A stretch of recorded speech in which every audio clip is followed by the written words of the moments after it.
Walang duda, tayong mga Pilipino ang isa sa pinakamasayahing tao sa buong mundo. At tiyak, malaki ang kinalaman dito ng tinaguriang Comedy King ng Pilipinas, si Dolphy. Lalo sumasariw ang aking beauty pag nakakapiling ko mga gurang. Kasama ako sa mga henerasyong lumaki sa kanyang mga pelikula at programa. Siya, si Pacifica Falayfay. I'll make you happy, happy, very happy. Si Sargento Fofongay. Kaya ikaw dyan, maghumikap ka nang ikaw ay makapagpagawa. Si John ni Marcia. Si Markova. Oh my God from heaven! Where has this been? Oh! Mark Kevin!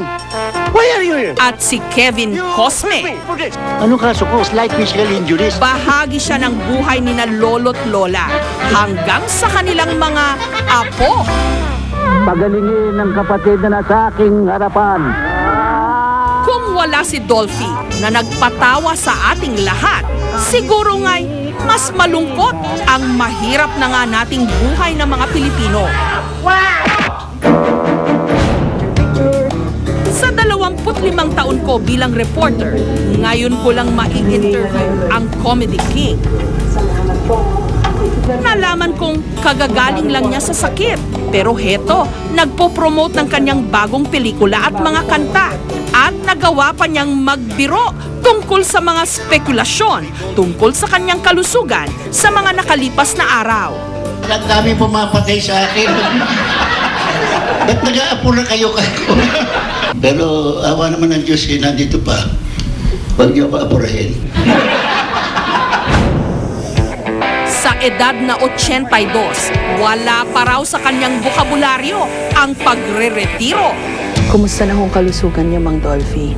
Medyo may sakit pa ako pero okay naman. Medyo nagre-recover pa lang ako.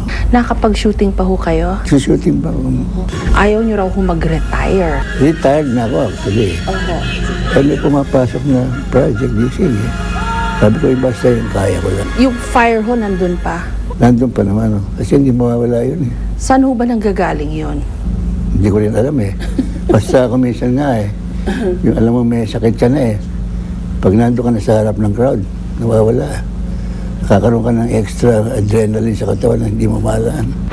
Tubong tondo si Rodolfo Vera Quezon Sr. na kalaunay naging Dolphy.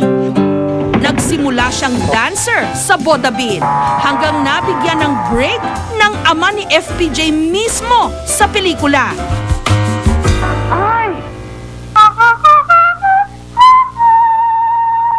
Pero nakakagulat na nung una, wala pala siyang balak na malinya sa comedy. Tigidig, tigidig, tigidig, tigidig, tigidig, tigidig. Ang yabag ng kabayo. Kailan ho niyo na-discover na magaling pala kayo magpatawa? Nung binigyan nga ako ng role na gano'n, ayoko nga eh. Sige na niya, pwede ka, pwede. Ganito gawin mo yung ginagawa mo rito sa labas. O sige, nag-click. Yes, my loving sister. Sa totoong buhay raw kasi, tahimik na tao si Mang Dolphy. Hindi masyadong naglalalapit sa tao, gawa ng kanyang hika. Bakit mabigat eh? Pagka hinihika ako, lumalayo ako sa tao. Ayoko nadidinig, may violin akong kasama. Nagbibilin yung lalamunan ko, niya lumalayo ako. Para ang hirap pong paniwalaan, seryoso kayong tao. Yung comedy king ng Pilipinas, seryosong tao. Talaga ho? Bakit ho ganon? Nature ko yun. Ngayon, pagka nasa show, iba na ako. Hindi na si Dolphy, nandun hindi na natural ko na, iba na yun. Ako na yung nasa role ko doon sa... Masasabi ho ba ninyo, Mang Dolphy, na may dalawa kayong klase ng personalidad? Spirit. Kayo ho lang sabi, ayokong sabihin. Kung ano yung labas ko, nandun na. Iba na ako, hindi mo na makikita yung tahimik ako. Pag madaldal ang role ko, madaldal ako. Describe nyo nga ho yung feeling. Kunwari, humahagalpak lahat yung tao sa kwarto dahil sa jokes. Parang nililipad ka ng agad sa langit. Talaga. Ibang feeling, tuwan-tuwa ka eh. Mas tuwa ako, mas natutuwa ako. Nagpapakatotoo ka.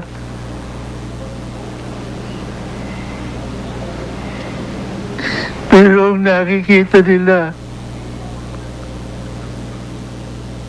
Pero minsan ang nasabi, madalas malungkot daw ang buhay ng mga komedyante at mababaw rin ang kanilang mga luha. Paminsan-minsan, isang malungkot na Mang Dolphy ang nasasaksihan ng publiko. Nakulong ang isa sa kanyang mga anak, si Dolphy Jr. Nanganib pati ang bunso niyang lalaki na si Van Dolph nung ito'y naaksidente. Pwede po bang malaman yung biggest pain na dinala niyo ho sa buong buhay niyo? Well, biggest pain na yung mamatayan ako ng anak dahil ngayon lang ako namatayan ng anak nun. Mabigat talaga. At saka medyo, siyempre yung mga anak mo, medyo naghihikaw sa buhay. Medyo nag-aalala ka din sa mga anak mo. Sa pagpanaw ng kanyang mga kasabayan sa showbiz, naroon si Mang Dolphy. Malungkot. Si FPJ, naalala niyo ho? Sobra. Sobra.